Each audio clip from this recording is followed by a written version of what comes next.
plenty of seats in the front row. Right in front, we love it. And she chose the second row for those who...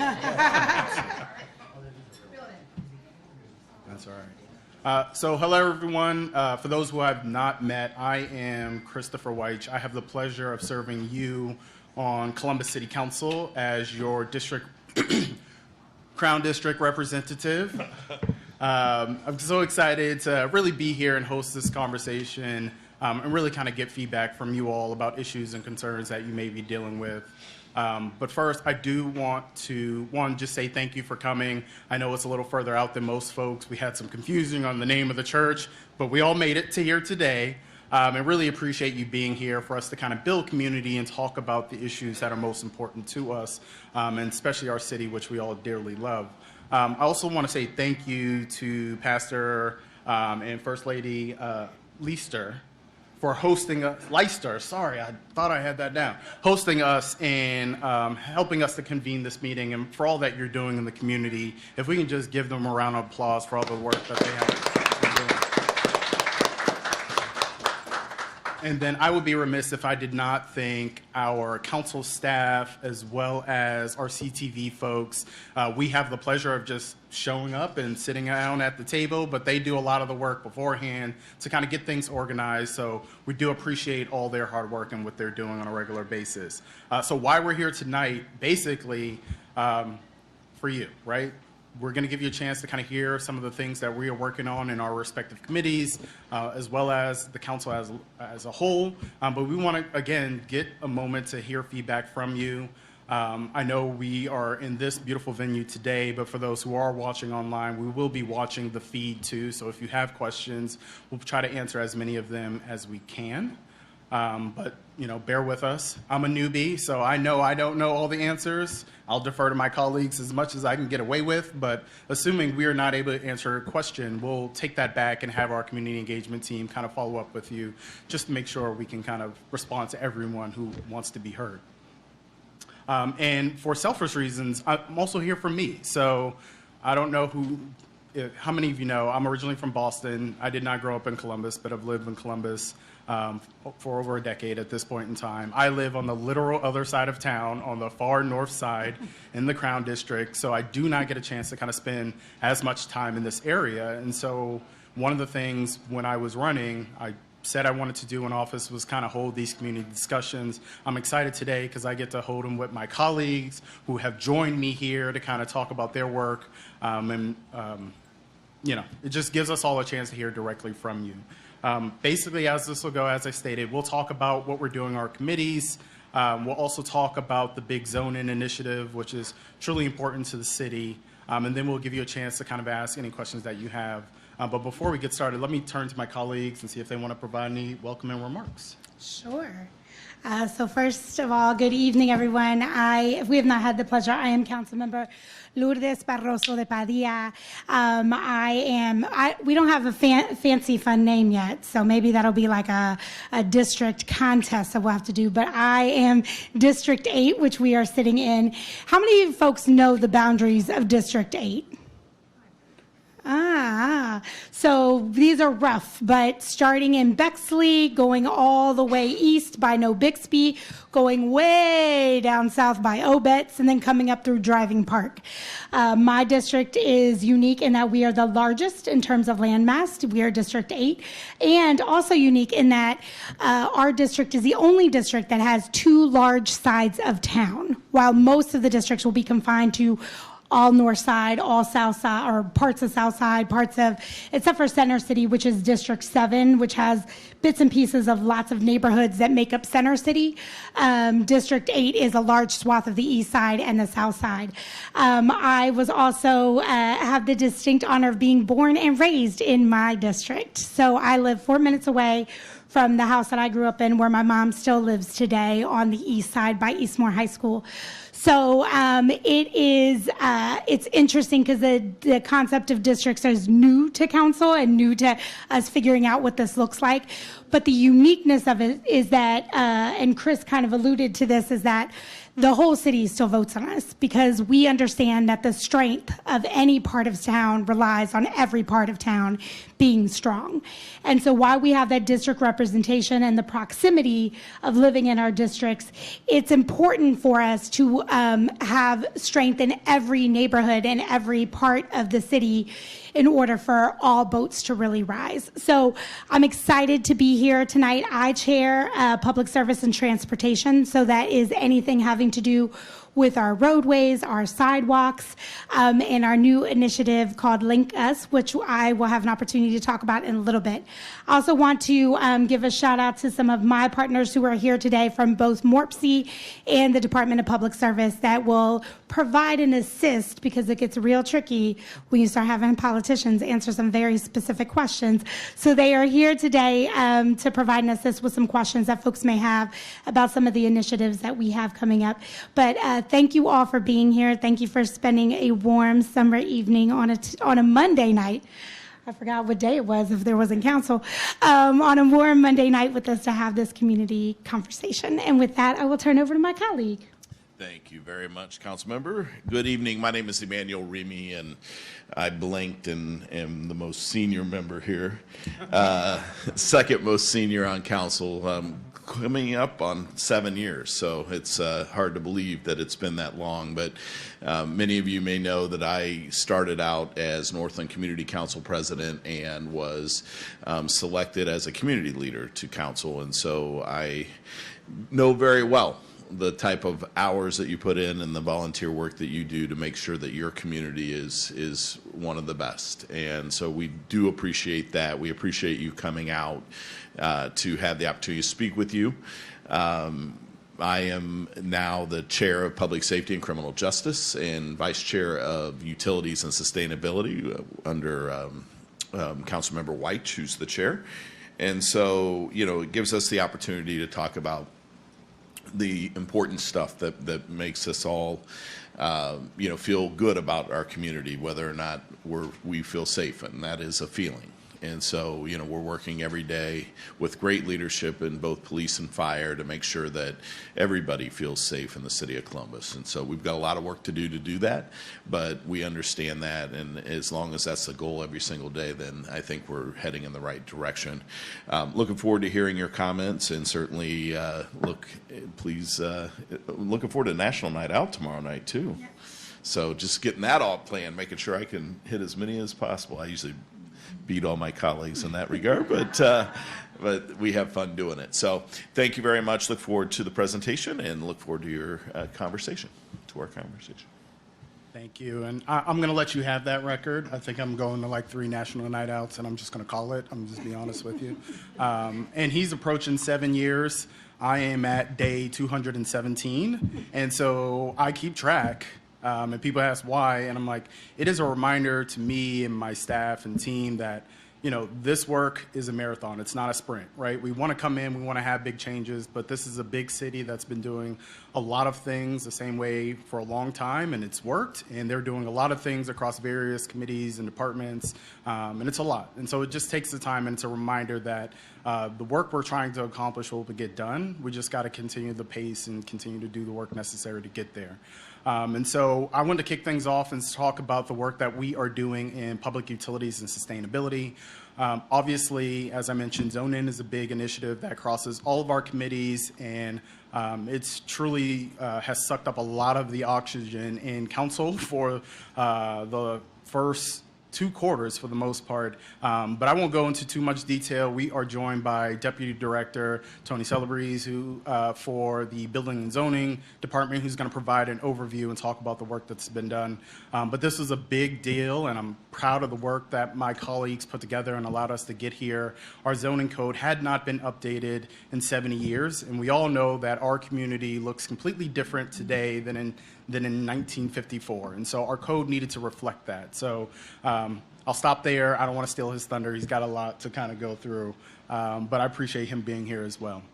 For my committee specifically, we've been busy. We set our North Star at the beginning of the year, and with the support of my colleagues, is to make Columbus the greenest city in the country. And so with the climate action plan being kind of the checkbox for what we need to accomplish as a community, it's been exciting to kind of take on this work. Already, we've kind of put forward 3 code changes for the city of Columbus that are kind of moving us closer to that direction where we want to be. The very first one happened in the first quarter of the year, and that is the city's net metering policy. I was excited and ecstatic to hear when I came in that the city had been working for about 2 years to develop what this policy would look like. But ultimately, those Columbus residents who are on the division of power get the benefit of having solar power on their homes. And so it gives them a chance to provide credits for the work that they're doing.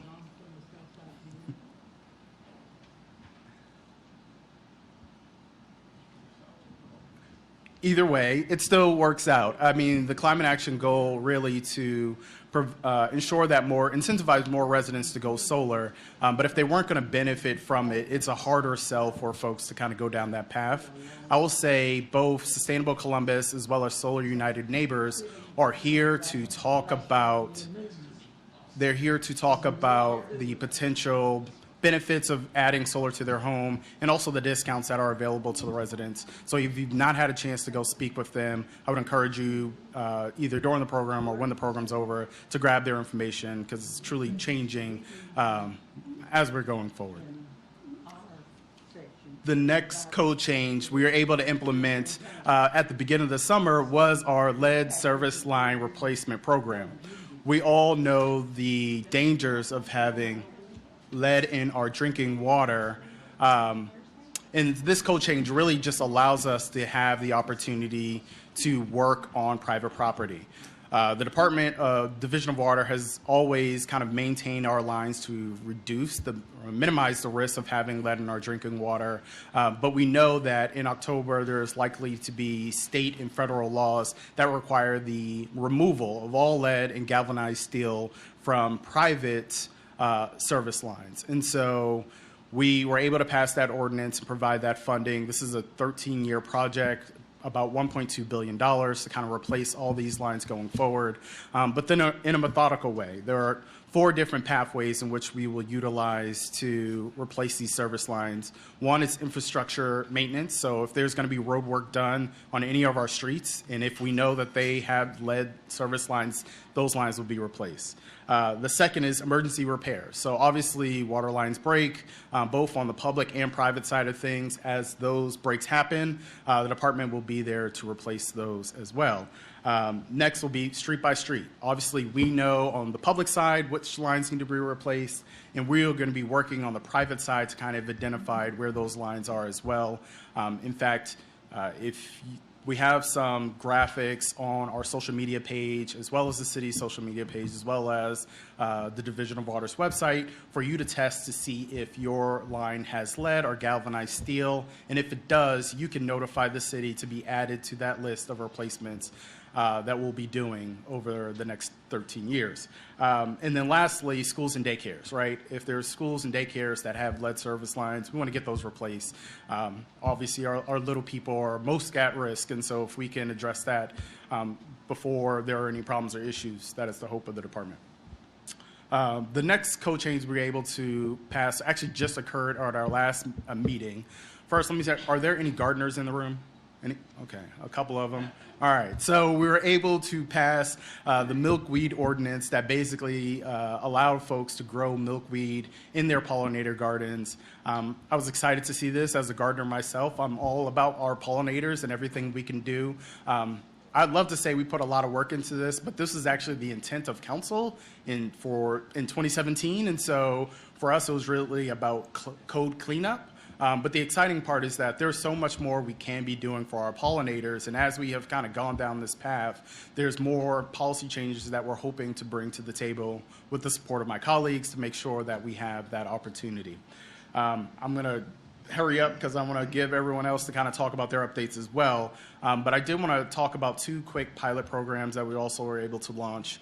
One was our food rescue program. So if you took it, anybody go to Jasmine Rib Fest this year? All right. Well, it's always a good time. Usually have a little over 200,000 people at the festival, 30 to 40 food vendors and food trucks. Most times when those festivals end, all of that food that cannot be used or is not consumed ends up going to our landfill. In fact, every day, about 1 million pounds of food is being sent to our landfill. The food rescue operation was really just a chance to pilot the idea in partnership with the Department of Public Service, Public Health, as well as Rec and Parks to divert some of that food, especially if it's quality food that can be cooked and reused. In a time when people are still dealing with food insecurity, it's important for us to have chances to kind of divert things that could be beneficial to our community. I'm excited to announce that we collected about 780 pounds of food from that event alone. Yeah, in the grand scheme of things, 780 versus a million, it's a drop in the bucket. But again, this is breadcrumbs towards change behavior. The nice part was that most of the vendors, food truck operators who were there, loved it. They didn't want any credit. They weren't looking for any tax write-offs. They just wanted to do the right thing, ensure that this food was going to people. And so it was a really great program. The food collected was then distributed to about 10 different local nonprofits.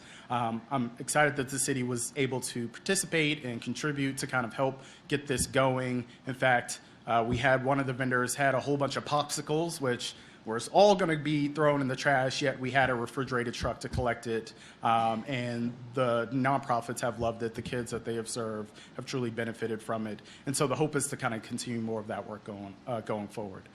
Next, we launched our coffee cup reuse program. And so basically think library for coffee, right? Every day of around 500,000 disposable cups are thrown into our garbage that end up in our landfill. This is another pilot for us to try to create those breadcrumbs of behavior change and get people in the mindset of going to a coffee shop, getting a reusable cup that they can take with them and bring back to that same coffee shop or another one in the network, so we can just reduce the amount of trash we are throwing away. We only have about 41 years left in our landfill. And at that point, then things become a lot more expensive for all of us if we do not change our behavior and reduce the amount of waste that we have coming. So it's a big kind of initiative that we're looking to push in the Sustainability Committee. Lastly, what's coming next? We're getting close to the beginning of the school year. We did partner with City Year to do our City Challenge Hackathon. So high school students in Columbus will compete against students in Cincinnati, Dayton, and Akron to build mobile apps, to win awards. And really, if we're going to be the Silicon Heartland of the Midwest, it is important that our students have an opportunity to play a role in those spaces. And so this is really about giving students a chance to kind of explore this as a career field. If you know any high schoolers or you're a high schooler watching this program, the applications will be opening up at the end of the month. Please sign up. We know it's going to fill up, but it should be a really inventive program. And then lastly, we're going to be holding our next committee hearing at council in September for public utilities and sustainability. At that point, we'll be bringing some refuse code changes, as well as looking to potentially expand recycling in the city of Columbus, but also green initiatives tied to potentially zoning, as well as just ensuring that we have green space going forward. For me, I'm not an expert in this field. I just care about the air, water, land we have and leave for future generations 10, 20, 30, 40 years down the line. And so that is kind of the direction of where my office has been going. But again, I depend on you. Many of you are experts in your own right. Please call, reach out to offices so we can communicate and work together. So I know that was a lot. Sorry to download. I don't really know what was going on with the side conversation, but hopefully everyone heard me. And with that, I'll kick it over to my colleague to talk about public service. Perfect. So let me start off with just seeing where the audience is at. If you have heard of Link Us, raise your hand. If you have not heard of Link Us, raise your hand. We're not sure what Link Us is. Okay. So I'll start off with a story. So my parents are from Cuba, and when they first came to this country, they did not have a car, and so CODA was my family's main mode of transportation. And my mom, actually, she's 84 years young, still does not drive to this day. And so COTA was always my family's second car. Actually, not just the family I was born into, but the family that I even started. My husband was a cyclist and took public transportation. We actually did not get a car until 2021. I moved back to Columbus in 2006. So when we talk about public transportation, it is something that is near and dear to my heart. When I was a kid growing up, my mom worked at a medicine packing plant that was by Grant Hospital right downtown, and she used to take the number 10 on Broad Street, right up the street from our house. So if any of you know the east side over by near Town and Country where the McDonald's is, that's South Wyant where Eastmore High School is, my mom took the number 10 right in front of that McDonald's. It didn't used to be a McDonald's. The McDonald's was on this side. Now it's on this side. And she would take a straight shot down East Broad Street, and on a good day, it took my mom about 30 minutes, 45 minutes to get to work. My mom's plant was bought out by a larger plant, and her plant was moved from downtown Columbus to the west side, out by the casino on Wilson Road. So that means that my mom's commute every day went from, an hour and a half, maybe 2 hours, to 4 hours a day. And that was on a good day. So it was 2 hours there, 2 hours back. And if anything happened, there was a car accident, my mom missed the bus, or the bus didn't come, or there was inclement weather, we weren't seeing my mom for a while. And I was a latchkey kid, so that means I was home a little longer by myself. That means dinner didn't get on the table. My dad was a cook, but highly did not recommend. Helping me with my homework. These sorts of situations are the reality for probably some people in this room and for many people outside of this church today, right? For many people in our community, in order to have a good car, every year it costs about $12,000 to maintain that car. And so when you're looking at the rising costs of housing and looking at making tough transportation choices, there are some people, this isn't a choice. This is the only way they can get around, is through public transit. We are the only city of our size, the only region of our size in the entire country that does not have a mass transportation system that meets the needs of the city, right? We do not have rail. We do not have a bus system that was really made for the way we live today. When I was a kid growing up on the east side, the furthest I came was right here to Eastland Mall. I went to church downtown Columbus. My doctor's office was up the street from my house, right? Like my school was in walking distance, except for the 2 years I got bused by Franklin Park, which is a 7-minute ride down Broad Street, right? That's just not how people live today.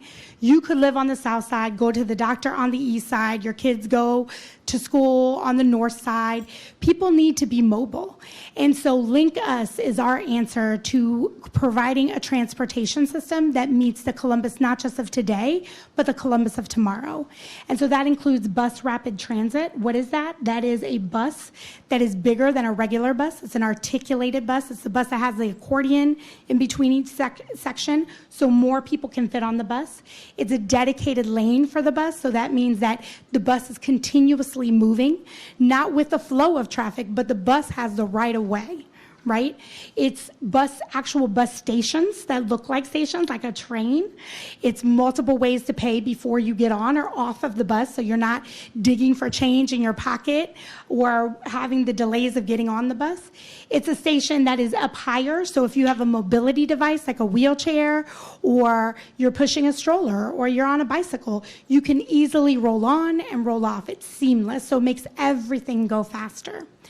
And along with this bus rapid transit line that we are talking about, it also brings in infrastructure dollars. So every year we are looking at millions of dollars that can support infrastructure like more sidewalks, like truly protected bike lanes, and trails that are connected. So again, my husband, there was a time when we moved back to Columbus for 10 years. We lived on the south side in Marion Village, and my husband used to bike from the south side all the way to OSU, where he was a chef. And he could take a trail and then get off of the trail and get onto a bus and then keep going down on a bus lane. And that's the kind of connectivity that we're talking about. So those are the kind of resources that Link Us will bring. Currently, there are 5 proposed lines for Link Us. 3 of them are the furthest in development. One is on West Broad Street, so we start in downtown and goes past Prairie Township, The second is East Main Street that starts in downtown and goes all the way down to Reynoldsburg. And then the third line is the Northwest line, which is along the Olentangy, which will be done in 3 phases. These lines were picked for a couple different reasons. Number one, it's where the majority of the jobs are in Columbus. And secondly, it's where we see the highest persistence of poverty, the highest persistence of people having challenges paying their bills, people having challenges with housing and transportation. The 2 other lines, one of them will surely be on the south side. It's in development of figuring out where on the south side it'll be. And then the 5th line would be connecting some of our main stops like the airport, downtown, Easton, et cetera. Those are still in development. The cool thing about Link Us, even if you don't live on one of the lines that we are proposing, is that CODA is improving their service by 50%. And those are new lines. Those aren't improving the lines that already exist. Those are adding new lines. So even if you're not on that one of those East Main Street, East Broad Street, if you're in the vicinity, you're going to see an improvement in CODA. You're going to also see, aside from the bus, you're also going to see an improvement in, there's CODA Connect, which is essentially like an Uber for CODA that you can call for $3. And it will take you to wherever you need to go. Currently, that's only in specific zones of the city, but with Link Us, it'll bring more, a larger service area so folks can use that service to get around, to get to doctor's appointments and other things. So I'm sure there are lots of questions about Link Us. This Thursday, actually, I see our friends from Impact here. Impact will be hosting us on the south side. Impact is located in Southwood on the south side.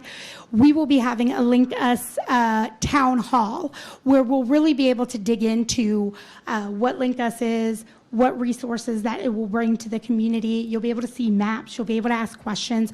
We also have a time where you can have small group questions and answers where folks can also give us feedback. They can say, here's some things that I think are missing, or what about this? So we can really dig in and have conversations so folks can really understand what the proposal is, because this is not just a service that we're bringing to the city. It is a 0.5 cent tax increase that will come on to the ballot in November that folks in the city will vote for. And the importance of that is understanding that transportation systems can only tax people up to a certain amount. Cleveland and Cincinnati are already there. Cleveland has 1 bus rapid transit line. Cincinnati will now have 2. We are going all in with 5. So when you think about the kind of investment that we're putting in and the investment folks will get back, it's pretty large. So I want to make sure that folks see we have a Link Us flyer. We can walk folks through this flyer. One of the highlights of this flyer is that I talked about the dollars that will come in for that transit infrastructure, the sidewalks, et cetera. There's 85 projects in the region. 35 of them are here in Columbus, because if you think about those lines that I talked about, it's not just Columbus. It's Bexley, it's Reynoldsburg, it's different townships, et cetera, that will be part of this, that will also vote on this, that will also have the benefit of this. So some of those projects are located in those areas. But I can tell you that those projects are all over the city. It's not just where the lines exist. So that is Link Us, and I know that that's a lot and way more than we could probably dig into today. So I hope that folks will join us on Thursday at 6 o'clock at Impact, again, on Southwood. Thank you so much. See, I appreciate the audience participation. The other 2 things that I want to talk about super quick are we have a number of roadway projects that are coming to all areas of the city. Y'all have been seeing this. You've been seeing, we talk about the cranes. Let's also talk about, some of you may be old enough to remember this. Do you remember that they were selling T-shirts that had orange barrels on them all over the city of Columbus? I feel like we need to bring those back. I'm sure it's somewhere in my mom's house. But you can see that we're having transportation issues. We're having infrastructure improvements all over the city. And so I'm happy at some point this evening, even again with our friends from Public Service, to talk about some of those roadway improvements that are coming, some of the infrastructure improvements that are coming. I know we're in the Eastland area. You can see that we have an Eastland plan. We're not on the south side, but those improvements are coming to the south side, and I'd be happy to talk more about those. And then the third thing, opportunity that I want to highlight for everyone in this room is a program that we have called 614 Beautiful that my office has been sponsoring for the past 3 years. We're in our third round of funding. These projects are up to $15,000 to $20,000 that folks can be awarded for anything like a pocket park, a community garden, placemaking. We've seen, we have a bridge lighting project that is coming up, murals. We have a number of projects that have actually been done on the Southside, the Southside Community Gardens, down Parsons Avenue. If you saw the banners down Parsons Avenue, marking Parsons Avenue. We also have a Gertrude Woods Foundation also did a mural highlighting Southside leaders and the history of the Southside. These are the kind of projects that are coming from the community, bringing community members out to actually install the projects, right? So at each one of these, it's been kids in the neighborhood, residents in the neighborhood that have been painting the murals, that have been creating the pocket parks, that have been working and volunteering. And then it's for the benefit of the entire community. I think Gertrude Woods is a perfect example. It's right by an elementary school, and kids have to walk under that overpass every day. And every day that they do, they can see the leaders from their community. We've had conversations with the school even about using that as a learning mural to learn about the history of their community. So we just will announce our third round of funding and who won this past round, but we do this 2 rounds every year. So I wanted to put that on folks' radar, because this is a time that we also are looking at what are some of the roadway projects and some of the improvements that are coming? How can we put 614 Beautiful on top of that to be a strategy to fill some of the gaps of some of the things that folks want to see in their community? And the great thing about this is that we have folks from public service, we have folks from building and zoning that sit on those committees so that we can remove some of the barriers that you experience when you want to get things done in your community. So I can share more about the website, and folks can go to it. They can see the projects that we've already done and learn more about how to apply at 614beautiful.org.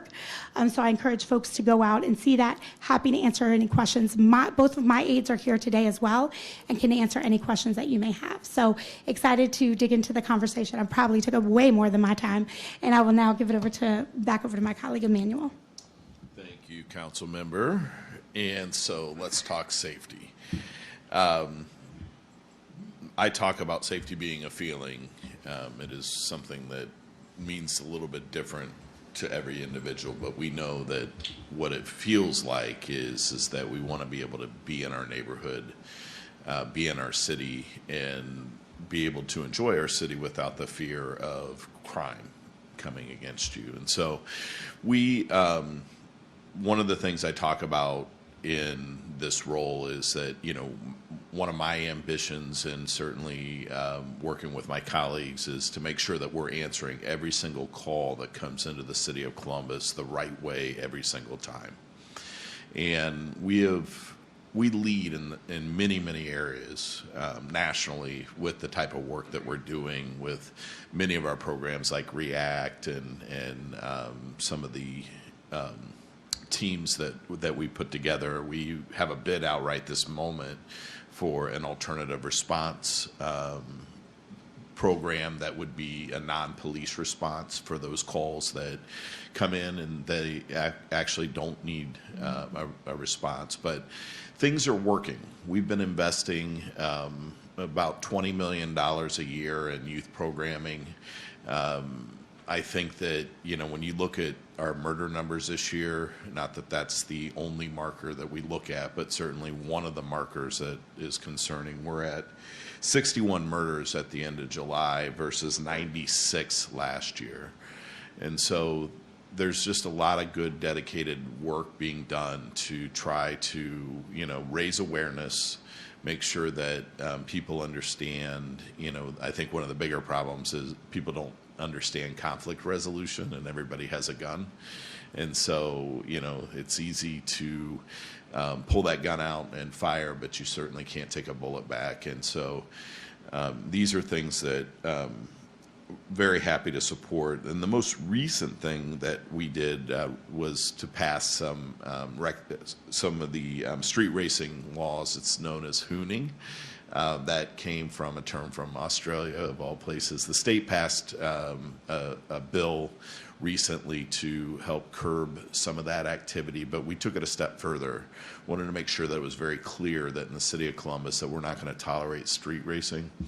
And so if you are both involved from an organizing perspective or actually doing the racing on the roads, we would have the ability to seize particular parts of the car that were used. So if you took I have a Tahoe, if I took my Tahoe out and, was trying to be involved in a street racing, but I didn't buy anything for that car to do that, there's nothing that we could take off of it. But if somebody were to get a fancy muffler or fancy steering wheels, tires, etc., if you've upgraded it in order to perform those activities, then we would have the ability to seize those things.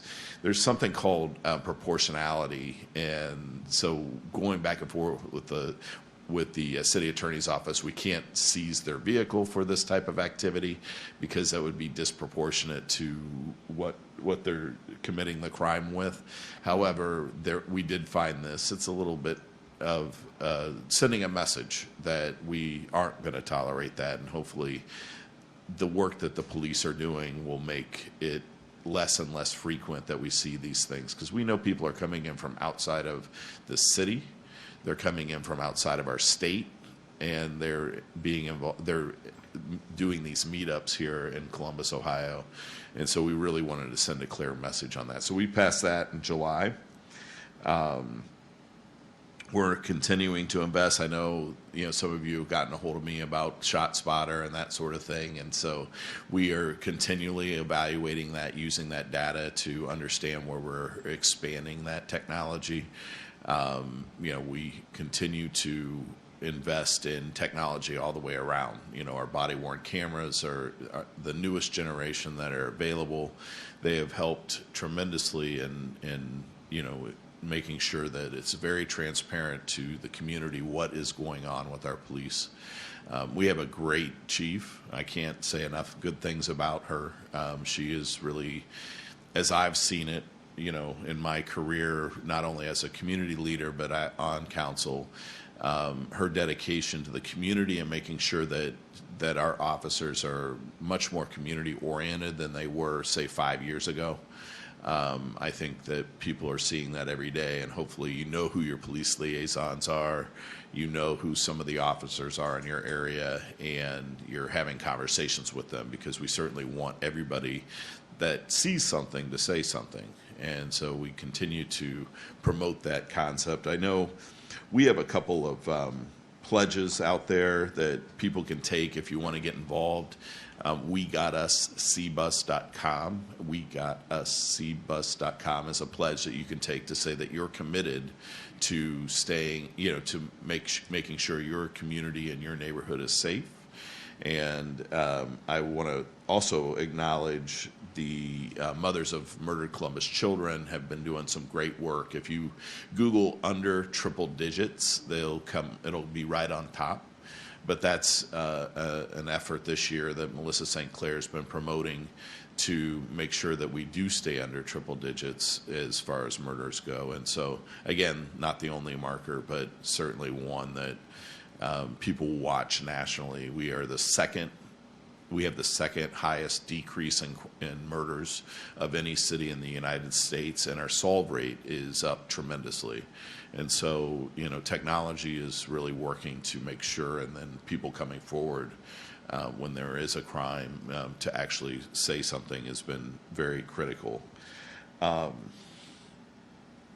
We continue to work, my office, we're continuing to work on, we have a Block Watch Assistance Grant that will be out this year, so that if you don't have a Block Watch, we want to help promote that and support that in your community. I know that just my own neighborhood, having people watch and committed to watch their community really does make a difference. And so, just having a way to loosely organize that so that there's a lot of communication occurring between groups. A lot of times people have closed Facebook groups.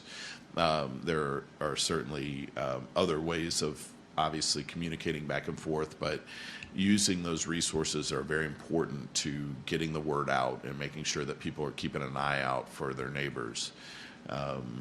I kind of miss, we moved just around the corner from our neighborhood in 2019, and I miss being able to look across the street and see that, you know, my garage door is open and somebody tells me, hey, you need to shut your garage door.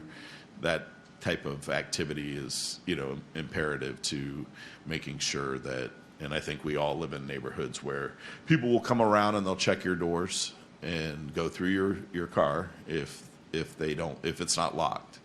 I'm sure some break in, but mostly in my neighborhood, myself included, in the last 6 months, gone through and my change was gone. Thankfully, that was all that was taken, but certainly, you know, that's one of those things. I left my car unlocked, and that is what happens. We live in a different world today, and so, you know, we're trying to work together with the community to make sure that everybody has that feeling of safety, and we want to make sure that we're finding ways to help you feel safe. And so looking forward to ongoing conversation about this. And I guess that's about all I have for at the moment. So I'll pass it on over to Tony Celebrezzi. Good evening, everybody. My name is Tony Celebrezzi. I'm Deputy Director for Building and Zoning Services for the City of Columbus. Before I dive into the zoning, just to give you a little bit of background, building and zoning not only handles those two issues, we also have code enforcement under our roof, weights and measures, and the licensing section. So we've got all kinds of regulatory fun going on. 18 months we have spent working on zone-in, and I have to give a personal thanks to the council members that are here and to those that aren't. Last Monday, we were able to pass the 6 pieces of legislation that came about through the zone-in process of probably the largest, most intense public comment effort that the City of Columbus has ever done over the last, like I said, 18 months. Zone-in came about because we recognized a number of years ago our zoning code, which was originally drafted, this version of it, in 1952. Things have changed a lot, including the way we develop and the way we build in our city. In addition to that, you know, we also have the, you know, how they always say hindsight's 20/20. We were able to see what the old code was doing and where it wasn't working. And so we worked through a lot of folks, a lot of people here. Spent a lot of time with me talking to their members in the area commissions and civic groups about what zone-in was. And the idea behind it was not only to try to make the code more reflective of how we're developing now, but also to try to figure out, are there steps in there that don't need to be in there, or things that can make it go more efficient? Because let's face it, anytime anybody buys a piece of land and is going to develop it, whether it's you're going to put a single-family house to a 10-story building, there's costs associated for every day that you own it. And our department is regularly trying to figure out how do we keep things moving in the different building review processes. You know, everybody talks about all the variances that we are having, and it's not that variances are wrong. You're always going to have variances in any code you do. It's just we were able to recognize all those similar ones that were the same ones over and over and over again. And it was eating up not only staff time, city time, but time from the owners, but also our area commissions, which do a great job of so many different things. And they were spending a lot of time on the same variances every month.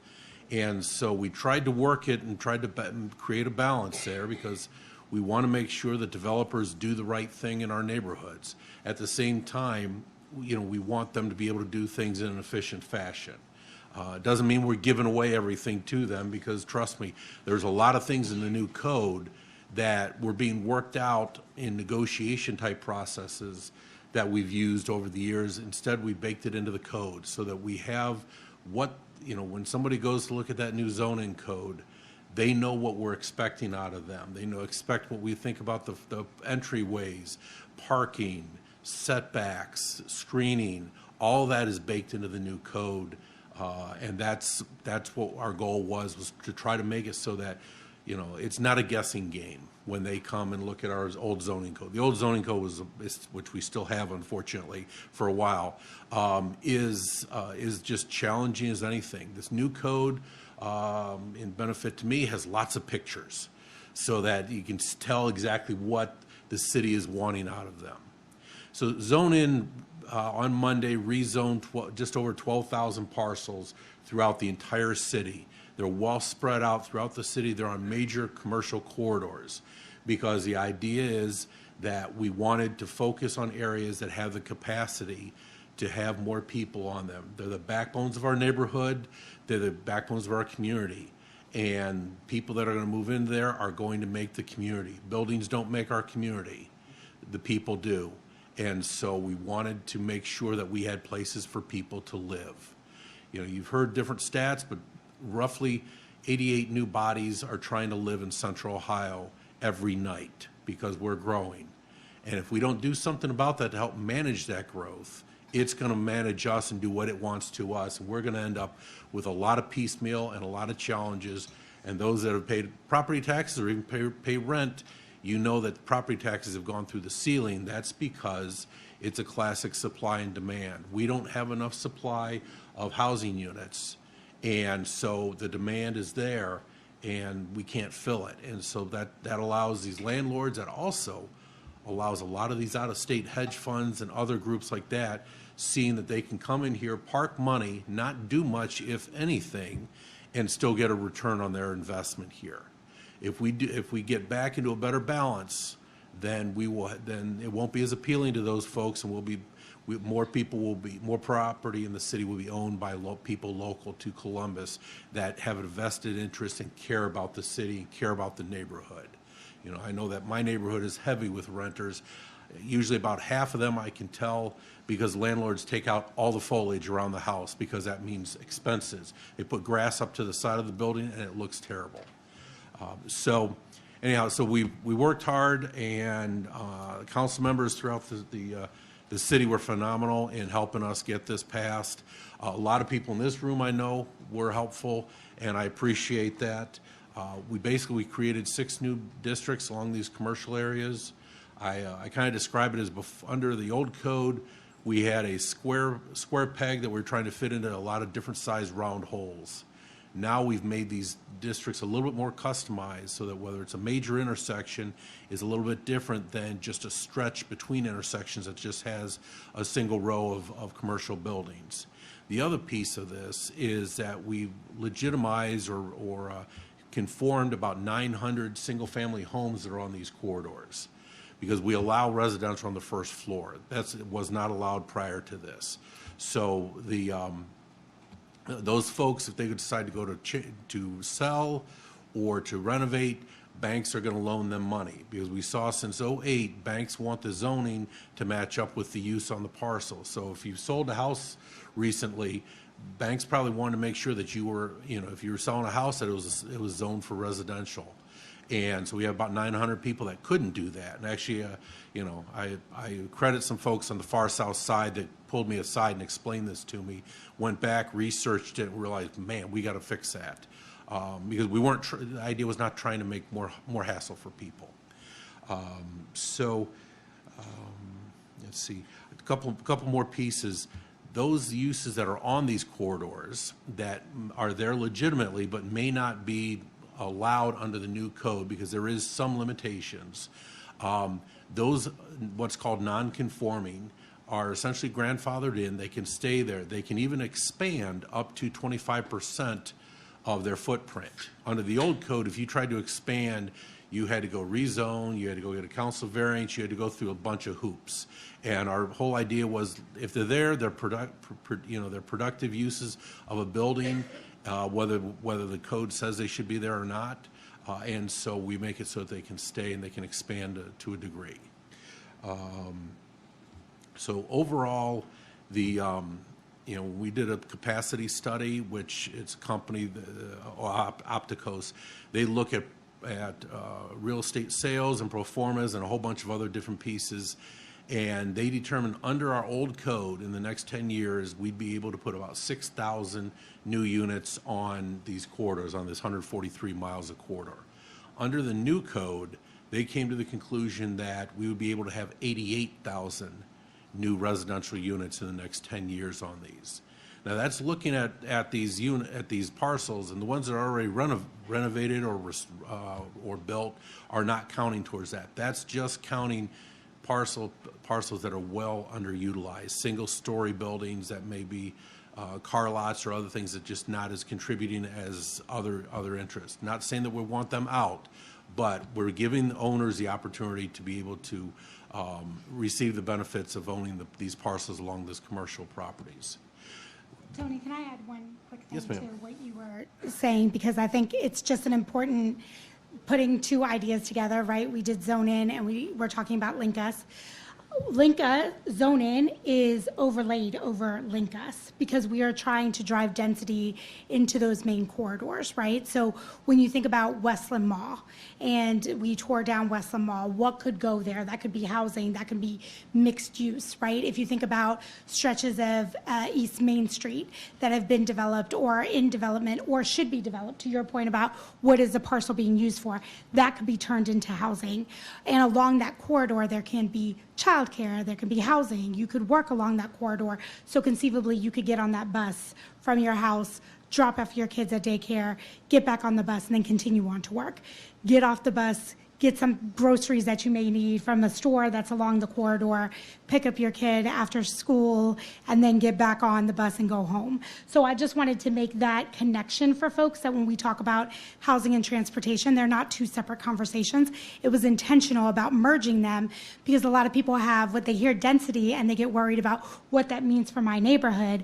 When Tony talks about that backbone of those main corridors, that's where we're hoping to drive some of that density, so because it can support it. It can support people living there and moving along those corridors and still have that neighborhood feel around it. Sorry. No worries.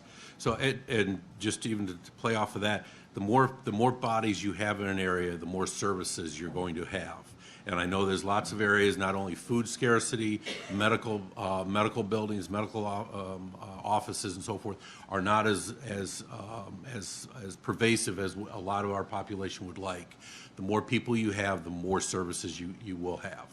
So we are getting ready to begin the next phase. We still have a lot of commercial corridors that need to get rezoned. Probably going to have to add another zoning district. But sometime this fall, we will most likely be reaching out with some surveys to talk with folks about some of these other commercial corridors. Ultimately, the entire city will be rezoned under new zoning districts. But a lot of us would like to try to get the commercial and maybe the manufacturing districts done before we start talking about what we may or may not do in the neighborhoods. Because that's where people are very passionate about what's next door to them and how they do it. And that's a long conversation, but we want to get the rest of this done so that we can eventually have a code that's easy to read, that if you're going to go build a garage in your backyard, you can go to the code and understand what you need from us to make that happen, whereas right now you can't. So hopefully that'll be going on over the next, I'm hoping 16 months instead of 18 months. Hopefully we've created the wheel, we don't have to recreate it, but I'm sure there's lots of questions, and I always, as many people here know, I will stay around as long as I need to answer them. But thank you all for being here, and thank council for all their great support.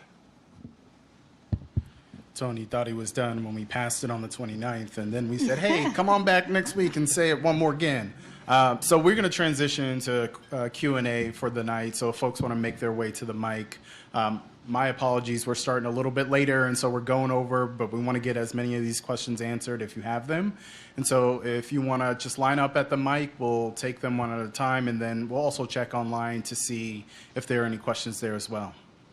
So Commissioner, it looks like you're up first. Yeah. Hi, I want to introduce myself. My name is Vangela Barnes, and I'm the chair of the Greater Southeast Area Commission. You probably hear a lot about how the City of Columbus uses our commissions to assist them in knowing exactly what's going on in the neighborhoods and to hear directly from our community. We meet every fourth Tuesday at 2500 Park Crescent Drive. And right now where we physically are located is Madison Township. It's not City of Columbus. But if you live in the City of Columbus, not your address, but if your house is physically part of the City of Columbus, we'd love to have you if you live in this area. Another great thing that's going on right now is the Eastland Plan. There's a lot going on out here in this area. If you haven't noticed, we've been meeting a lot about the Eastland Plan, what's going to go on at Eastland area. One of the other things that I wanted to bring up that you might not have heard about is Helsel Park, which is right across the street.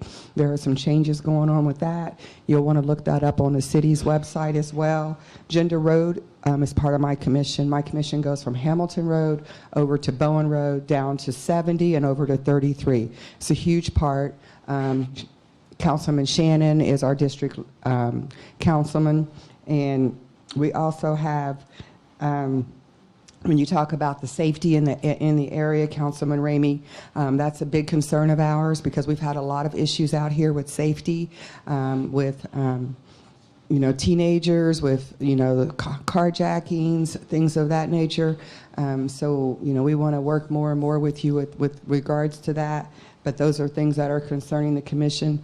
But I just wanted to get up first because I had a little procedure this morning and I got to get out of here. But I did want to get up first and just tell you all that we're looking for people to serve in our commission area.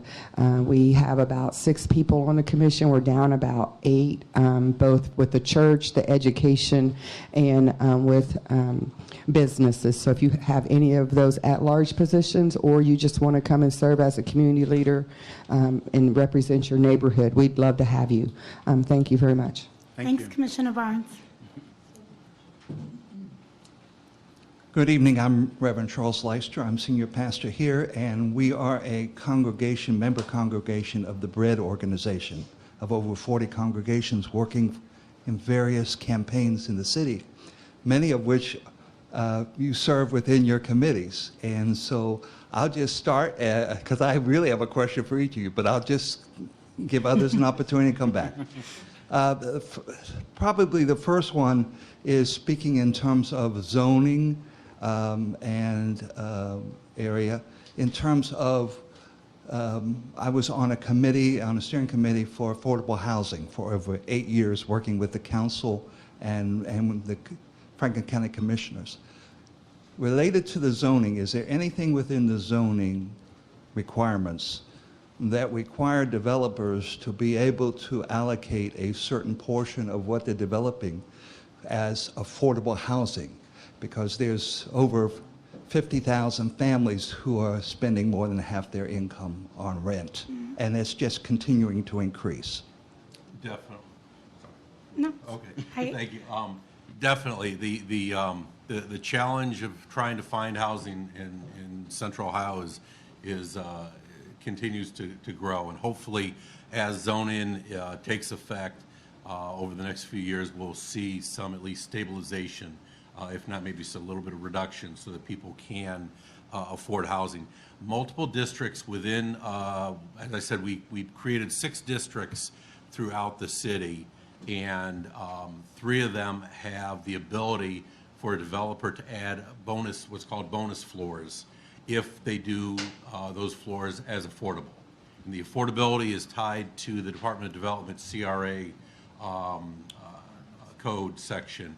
There was no reason for us to recreate that when they already had it. So, in many of the areas, major intersections, as Councilmember talked about, we added 2 floors, or I believe it's 3 floors for affordable housing, and just trying to getting more housing in general should help with that cost factor.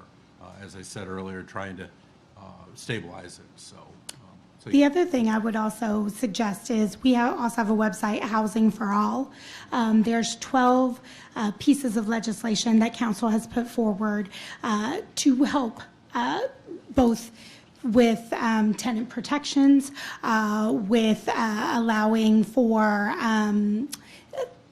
it's one thing for us to when we talk about benefits and we talk about working with developers so that they can develop, or encouraging them, even some of you all with your area commissions, when a proposal comes before the area commission, many times that conversation with the area commission will move the developer to include more affordable housing, right?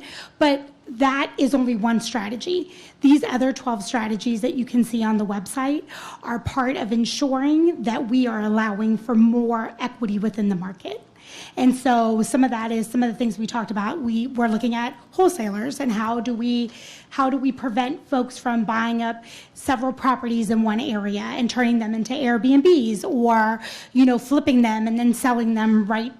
Some wholesalers are doing the right things, some of them are not, right? So all of these policies are meant to accompany both what we're hoping that developers will do when we have negotiations with them, but then also certainly, again, allowing for equity within the system to ensure that everyone has a place to live that is affordable and that they are protected, because sometimes some of our laws have unintended consequences that work more in the favor of, some, I hate this term, but bad actors that are out there that are not doing the right thing by their tenants. And you guys have all seen this in the news, and we've had conversations about it. But I would encourage folks to look at each one of those policy planks because they're all in process right now. Just quickly, I'm very familiar with that. We work very closely with Councilmember Faber. Thank you. And I just want to make sure for folks who might not be familiar that they also have the opportunity to take a peek at that. You could just hand the mic to him. That'll be fine.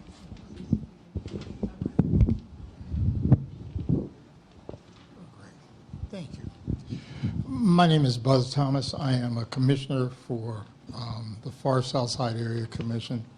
I'm here with a couple of my colleagues that are here. I've sat through a LinkedIn presentation before, and also a presentation that was done by CODA that was there. And I said this to them, and I feel this, having lived in the South End for a long time. There's a pervasive feeling that the South Side is last on the list. We're the bottom of the barrel. 2 months ago, my wife brought me a Columbus Dispatch article and said, read this and tell me what's wrong with it. And in that Dispatch article, it said, we're going to do this for the North, and this for the East, and this for the West. And there was no mention of the South Side. So at one of our meetings, we had someone ask this question: why should I vote for a levy when I'm not going to get any benefit of it? I mean, so I say that, so as you're making this presentation, yeah, it all sounds good now, but what are we going to get out of it? We're definitely concerned about that. One of the things is that we were told that the reason that there was no corridor to the south side is that we didn't have enough in terms of population density. And population density was a key element of development of those corridors. So on one hand, we're told that population density is insufficient. There are still, though, hundreds of housing units that are being built there. Now, 2 years ago, we discovered that Linden and the South Side were part of an electric grid that didn't work. We had more outages than anybody else, and we were told by AEP that it'd be 5 years before they were going to upgrade that. So while the city is giving building permits for hundreds of units in an area that couldn't support from an electric grid, why? Who is dealing with infrastructure to correspond with this development? We're saying, come in, come in, come in. Are there sewers? Is it water? Is it electric? That's a concern of people that are down here. So, and one other thing, it's about affordable housing. I also happen to be a realtor. I generally don't tell people so I can have friends, but but one of the things that I have noted, and please correct me if I'm wrong, that affordability component is in some measure predicated on where the development takes place. For example, River Ridge. River Ridge is in the 43215 zone. So they take what would be the rent for a one-bedroom apartment there, and the comparable area is downtown Columbus. So while they may take 30, 40, whatever percent it is, it's still not affordable. It's just not affordable. And so I think as we see that language thrown around without definition, and I understand what you're saying, you don't have to reinvent this grid, but people need to know, how are you basing this to do this part of it? So anyway, that's it. Thank you very much for your patience. I appreciate it. Sure. I'll start with Link Us. So thank you, Commissioner Thomas, and thank you for always being a passionate advocate for your community and for the Southside. There's a couple things. First, we know that one of the 5 lines, one of them will surely be on the south side. The 3 that were chosen had more density. Part of that is, I think, especially if you look at the lower part of the south side, because it was a lot of manufacturing that, to your point, is being redeveloped. I think that's where you'll see. So for instance, I talked about this before. I'm District 8, which is a greater part of the south side. My district is the largest in terms of land mass, but it has the same amount of density that every other district has. So for example, if you look at district, I'm going to forget Rob's district number 3, it is the highest, but if you look at it, if you looked at the map, it's the smallest because it's in Clintonville, right? So there's more people because it's more densely populated. We also looked at other factors. Where were the most amount of jobs? Where do we see persistent poverty? There were other factors that were created for the 3 lines. That doesn't mean that one won't come to the south side. Additionally, we know that the infrastructure dollars that are coming will come to every part of the city, even if you're not on one of the lines, because those infrastructure supports the entire system. More sidewalks, more bikeways, more trails, that supports everyone. Secondly, I mentioned this before, but the CODA service will increase by 50% to every part of the city. Every part of the city. So that includes new lines that CODA will be creating. That includes CODA, I think it's called CODA Connect. CODA Plus. Y'all, I needed another cup of coffee before this meeting. It's been a long day. See, audience participation works. CODA Plus. CODA Plus is that like Uber service. So it's $3 and it will take it will take folks wherever they need to go, right? If you need to go to a doctor's appointment, if you need to get someplace else. And also if you're taking CODA Plus to another bus stop, it is free. So if you're saying, I need this to get to because I live 2 miles away or a mile away, or, I need support because I have mobility issues, CODA Plus will take you there. But it's also improving and expanding CODA Plus so that it hits more areas of the city. Especially we know, I often talk about my mom. Little does she know she's like city famous. But my mom does not drive. She's 84 years old, and she uses CODA Plus to get to her doctor's appointments and other things when we can't take her. And so I think this is where the increased service will come from and where other people will feel the benefit of Link Us, even if you're not on one of those corridors now, but you eventually will be on one of the corridors. And so I live Mideast, and I have felt the pains of not feeling like our community was invested in, or our area was invested in, or that we didn't get the same benefit of what happens within the city. And we hear you loud and clear. And I think we need to tell a better story of some of the investments that we are making, some of the improvements that we are making, and then continue to elevate the places where folks don't feel that that's happening. And if it's not, then we need to start addressing some of those issues and taking them off the table. And there's different ways that we can do that, right? There's the capital budget, there's programs that each one of our offices have to support other things that are happening in the community. It's just a continued conversation that we need to have with the community. But again, if it's not folks like y'all pushing us and putting things on our radar, those things aren't going to happen. So again, I thank you, and I'm happy to have continued conversations. I mentioned this before. We're having another Link Us town hall on this Thursday at Impact. So I invite you to come out to have another conversation if you choose. Bring friends along with you, because we're happy to continue to have those conversations to a place that you feel comfortable and feel like you really understand all pieces of the plan. Not to say that you don't, but I just want to make sure that we continue the conversation. And Absolutely. Go Go ahead. To address the issues you talked about with AEP and infrastructure and so forth, when a commercial project is proposed, we've got two tracks. One looks at how they're going to actually build the building, make sure it complies with the state building code. But then there's a whole nother track that looks at that whole site development. So not only do zoning look at it, but 14 other city agencies look at it, all the way from rec and parks, utilities, sewers and drains, PD, and many times the utility companies monitor those. They get a copy of it, they don't participate. But what that does is it brings the city code into focus for these developers, with rain runoff. There's a lot of different levers and things we can require to hold that rainwater initially so that it doesn't flood out people's basements. The other part of it is, with water, there's always multiple ways of getting water to any particular parcel in the city.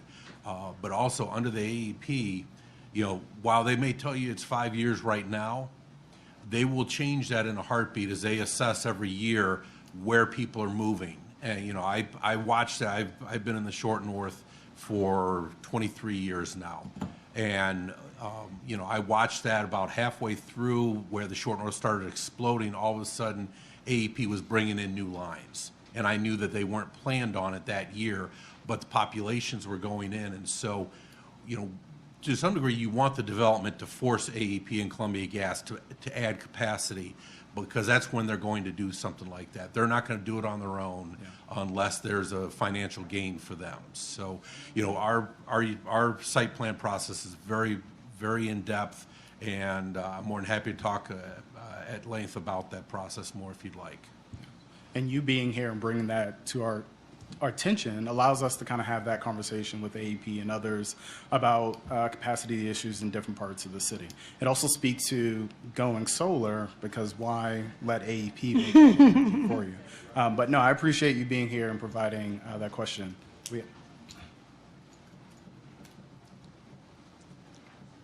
Hello, my name is Ryan Foshi. I'm the co-chair of Clintonville Green Spot. We're the green team at the Clintonville Area Commission. I came by today to drop off some information for each council member in attendance about Columbus Arbor Fest. It's a festival of nature, music, food, and fun that we've been working on at the Area Commission since December. It's in Whetstone Park, August 24th, that's a Saturday, 1 to 5 p.m. Everyone from the city is welcome to come out. It's not Clintonville Arbor Fest, it's Columbus Arbor Fest. Got some great partners, including CRPD, everyone knows, and Green Columbus.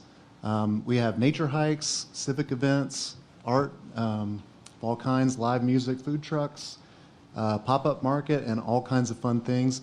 The idea is to talk about the Urban Forestry Master Plan, trees, that 40% tree canopy coverage goal for the city. Trees are a very important part of life for all of us and our planet. And we want to just talk about that and celebrate nature, the animals, waterways. And right there in Whetstone Park, we have all of that in one place.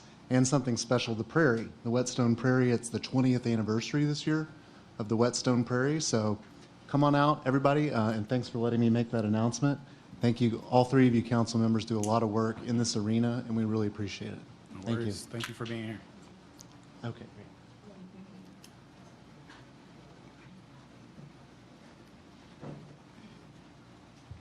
Hello, my name is Curtis Brown, and I'd like to start by saying that the Scioto Southland Civic Association is holding their National Night Out event tomorrow from 6 to 8 p.m.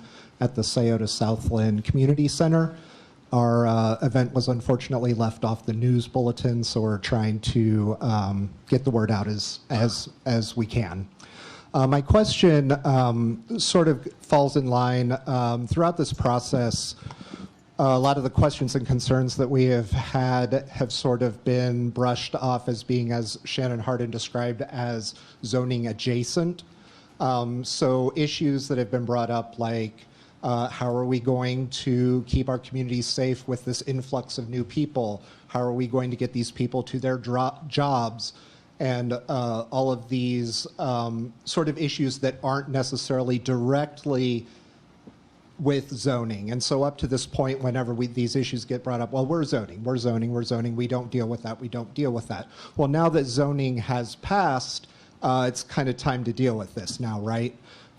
So how does council plan on moving forward with these zoning adjacent issues? Like, for example, the Southside, we currently are experiencing our own, colloquially, we're kind of calling it the windmiller effect, where people will sort of come in, these developments will come in, and they'll essentially be bad neighbors. And there's no real accountability for that. We see an increase in police services. We know that we're going to need an increase in fire services. We have one of the smallest fire stations in the city. And the city itself also pulls very heavily from outside townships. So what does the city plan on doing to support these people? It's not that we don't want them in our neighborhood. It's never been about that. It's that we don't know that we can service them with our current needs. And so how does council plan on, improving our situation? I understand that we're speaking for more than the South Side, but for me specifically, the South Side, how are we going to improve it? Because we don't have the density right now, but we shouldn't have to wait for a bunch of people to be murdered before we can have a police station. Certainly appreciate your comments, Mr. Brown. We are always analyzing, the needs of the community, and that includes looking at future development. But one of the things that I didn't mention earlier, but one of the things that we're looking to implement in the next year or so, which will help with the runs that we have from a EMS perspective, for instance. Today we have a we call, or you call, we haul mentality. We literally will take somebody to the hospital to fill a prescription because that is the policy. But with this nurse triage line that we're going to be investing in, it is an opportunity to really handle every call, based on specific needs. So if it's not an emergent situation where there's actually needs a squad, they will actually go talk with a nurse that will determine what the need is, assess the need. If they need to go to an urgent care, they can say, well, there's an urgent care 5 miles away. Do you have a ride? Do you have a way to get there? And if they don't, then they can send a lift, because they have a partnership. This program has a partnership with Lyft. They can send a Lyft to pick them up, take them to the urgent care. On the way back, it actually includes a stop at a pharmacy if need be. So that will really relieve a lot of pressure off of our EMS, for instance, and will allow us to take more of our own runs within the community. Because I understand, it bothers me as well. I know it certainly bothers the IAFF that so many of our calls get handled by outside townships, and we are constantly working to try to minimize that for certain. But this is something that both chiefs are very in tune with, and they understand, that need, and we will continue to push on the administration to make sure that, because we are the legislative branch, right? So just want to make sure that distinction's clear. We work very well with the administration, but sometimes we do have to push to get things accomplished, and so we are mindful of that, and we're going to make sure that we're going to continue to push on them to make sure that occurs. I appreciate that. And I'll just quick note on the zoning adjacent things. There was a lot of feedback that kind of came up during that whole 60-day comment period that really had nothing to do with the zoning code. But every single council office has been looking at that and looking at potential policy ideas that might be able to impact the concerns that residents express, right? For me, if we're going to have all these people, we're going to have a lot more potential trash. How are we expanding recycling to other parts of the city? So we're ensuring that's being addressed. Others are looking at tree code, parkland. What does that look like in green space going forward? So I know at times it seems like, why are we not addressing everything all at once? I started this by saying we're 217 days in. I don't know if it's always like this, council members. It seems like we've been pretty busy every single day, but more work will have to be done, and you being here and advocating for what you want to see on your part of town is how it gets done. And so every single office is available to you, regardless of what district you live in, because we need your feedback to help guide the work that we're working on. So just wanted to say I appreciate you being here. all those comments related to zoning that weren't zoning specific are still going to be addressed. It just takes time. And I would just say, I think there was a lot in what you just said, and I think at the end of the day, it's how are we building upon and improving our infrastructure for all people in Columbus, right? Because the growth is coming, and we know that the growth is coming. And so Zone In was one thing, Link Us is another thing. Those are the big projects, but then we're also working every day on all of the things that you're talking about, right? How are we improving our infrastructure when it comes to being greener? How are we improving it when it comes to safety? How are we improving getting more sidewalks, getting safer streets, et cetera? All those things are things that we're continuously working on. And again, I think that it's also important, I think, Councilmember Remy made that distinction that, the administration, the mayor side is who pushes the work. We push the legislation, we push the laws and the budget that makes those things happen, and we amplify the voices of the people, right? That's our job. And so I think those things are happening. It's happening quick, and it's a lot. And I think that, are we working on infrastructure across the board? Absolutely. Because if there's one thing that keeps me up at night, it's that. It's all of the things that you just mentioned. And that's certainly the work that we are trying to do and push ahead along with the administration.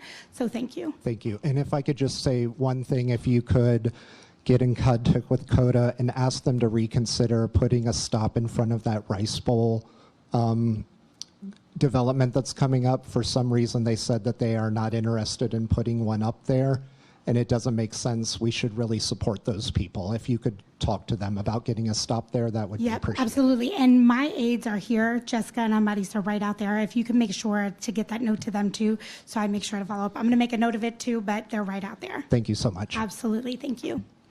All right, so we are way over, but we're going to take one more question. I know there may be folks who have unanswered questions. We do have a box up near the sign-in area where you can write that question down, and we will be sure to have community engagement or one of our offices reach out to kind of follow up with folks. Hello there. My name is Robert Patterson. I'm the president of the Marion Franklin Civic Association and the zoning chair for the Southside Commission. You can answer all these at once, or you can tell me about them. The taxes on houses. When all these companies come into Columbus and buy these houses, are our taxes the same as the person that live there? Say yes or no. Yes. Yes. Probably You sure? will not change. It depends on the development, but probably will not change. Depend on the what? The development. Okay. How is it that they can come? You got to raise the property tax up so high. I got 5 houses on my street. I got 2 of them from Detroit and bought houses. One from, they from out of state. Yeah. I got 5 neighbors on my street. They're on fixed income. Their taxes done went up double. You gonna tell me those companies is paying the same taxes that they are? Yes, the property taxes are. Do you want to go? Well, all I was going to say is obviously the state dictates property taxes, and so That's what I'm asking. right. So there would be a difference in if somebody's an owner occupant versus a non-owner occupant. The taxes are different. If you are over, I don't know the age, but there is a homestead exemption, for No. instance, if they're old enough. Oh, wait a minute. I'm 79 years old. And if you haven't, you should call the I auditor. don't have it. Well, I got 5 of them. I know Miss Crenshaw is 83. Miss Smith is 84. And their taxes done went up. yes, $500 and $600. yes, Yeah. we know. Now, yeah. Homestead, they said they couldn't get on it. They didn't have it. Now tell me, how can I let them know that they can get on it? I would call the auditor's office and talk with them about. I done called everybody in the city. Well, I'm not trying to shirk any responsibility. We just don't have anything to do with property taxes, and that's something that the city has no control over. That's something dictated by the state and the auditor, and so the best resource that I can tell you is to call the auditor's office, because the homestead exemption, you should be eligible for that if you're over, but there's also an income requirement as well. And so the income is incredibly low. Yeah. So, unfortunately, I know the legislature's been looking at changing that number, but, you pretty much have to be destitute. Yeah, That's right. Yeah, in order to qualify. I mean, I looked at it for my mom, who's on a very fixed income, and she didn't qualify. So I do understand why, you were frustrated with that. And so I would talk with your representatives, state representatives, urge them to continue to look at that and do something about that, because it's something that really needs to be addressed. It's not, hardly anybody qualifies for it unless you basically are on all kinds of assistance. Unless you're poor. Right. Because you can't get assistance. I'm a single person. My wife died, and I cannot get assistance for nothing. Because I done tried everything to get assistance. The light bill is at the top of the roof, water bill and everything else. And they told me I'm over income. I don't understand how, but they told me that I was.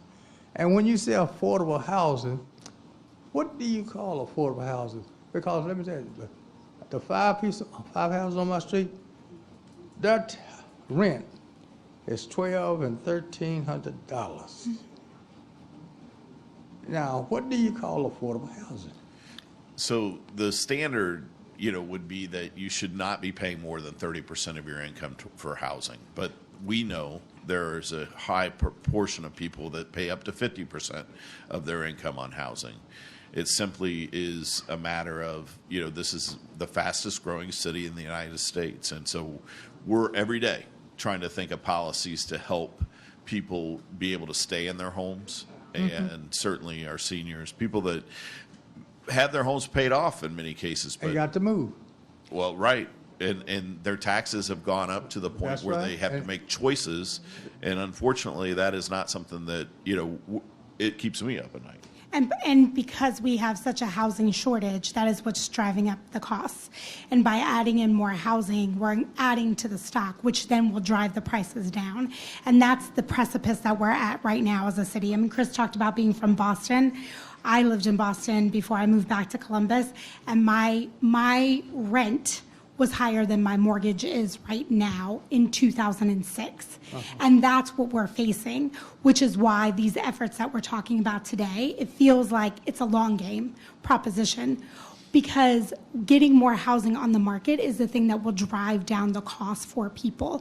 And when we talk about affordability, affordability means many different things, right? Because you think about, right. And affordability, there's deep affordability, right? Which are people who are going to, they are living, potentially paycheck to paycheck, right? What they're going to be able to pay is different than what is affordable for someone who may have two working people and may be a teacher or a firefighter, right? The scales of affordability, and when we talk about affordability, it is a wide range. And so for even when we talk about affordability in some of the housing, right? Is it deep affordability, or is it affordability, you talked about for the area, right? The area median income.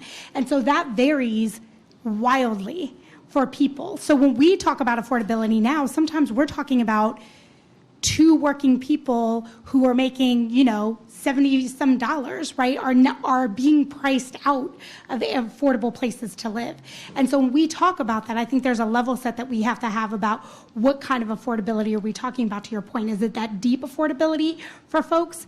My niece who's 20 some years old and doesn't have reliable transportation, has two twins, is living in my basement because she can't find affordable housing right now. What she can afford is going to be very, very different than what one of our aides could afford, right? But there's still affordability that we have to have on both sides for all of these folks. And that's what we're working towards right now. Okay, and you talking about sidewalks. I got 5 streets over on my side. Come up behind Watkins Elementary School. I've been trying to get sidewalks on it for 5 years. Come down Refugee Road, you done redid Hamilton Road from the top of the hill all the way to Winchester Pike. Widen the road, sidewalks, and there's no houses over there. It's number 3 churches. You got brand new sidewalks, road, everything. But over there where my children is walking to school, gully is right here, the sidewalk is right there, and they have to dodge. But we can't get sidewalks over there. I've been trying for 5 years to get them to put a sidewalk over there. We coming.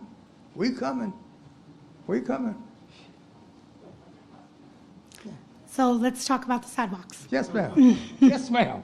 Let's talk about the sidewalks. I also I've been talking to Becky, we're doing a Southside tour, and we can start ticking away at what some of those, this isn't promises that these things are going to come like this, because again, there are two halves of a whole that we're working with here, right? But I think elevating these issues and looking at what are our potentials. I want to point out my friend Charles Newman, who is here from the Department of Public Service. If folks are here, I know that I usually am the belle of the ball as the chair of Public Service and Transportation, something everyone cares about, so I'm happy to have the conversation because I know we're running over. But if folks want to stay and have other questions, let's have the conversation. Okay, I just want to know, when are they coming? You said they're coming. Well, when are you going to hold it? What are you going to take? I didn't say they were coming, just so we're clear. I didn't say it, but we will have, no, seriously, in all seriousness, let's have the conversation. Okay, when are you going to take your bus trip? When are you going to take your bus? You want to do it right now in front of CTV? We'll pull out the calendars right after, I promise. We'll have a conversation. Let's do it. Yeah. Let's do it. Okay, I'll be there. You heard it here first. I'll hold you to your word.